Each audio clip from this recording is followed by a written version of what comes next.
Good morning, everybody. Craig DeLeo here, and I will say, no matter what I feel, I try to give people credit where credit is due, and I'm going to talk about Mr. Trump again. President Trump, Mr. Trump. I don't ever know how to properly address people.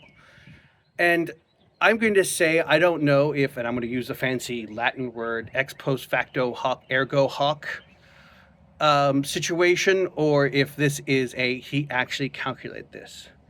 And we have to, with this discussion, we have to go back in about 10 years. China controls pretty much the world supply of rare earth metals. And rare earth metals are used for a lot of things, chips, batteries, and a lot of these things. And we've done a lot of things trying to bring our chip production home. The problem is we still need rare earth metals, which we have to get from China, because China pretty much planned ahead and took that gamble on rare earth metals 10 years ago and cornered the market. We have a lot of rare earth metals in the ground, but it's going to be 5+ years before we can actually start digging them out of the ground. And getting them out of the ground is dirty, and we don't really like the idea of having that production at home, but it is what it is. But back in January, when the president of China and Mr. Trump had a meeting about these tariffs, rare earth metals were supposed to be off the table. We were supposed to keep getting our rare earth metals.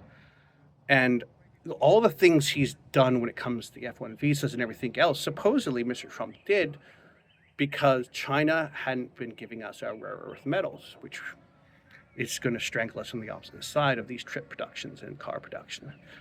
And as much as I didn't see it, that what he's been doing, and the same thing with the Harvard F1 visas and all these other things, I know the man's not stupid. I know he's a smart man, and he knows how to make money, and he knows how to bring people to the table to negotiate. I don't know if he planned that or what, but supposedly the president of China came to the table yesterday, and they're supposedly opening these rare earth metals back up. But again, I don't know if he just used that as an excuse or what it is. But again, I'm going to give him the benefit of the doubt, and this is what he was maneuvering all along, because China wasn't coming to the table and hasn't come to the table since January. But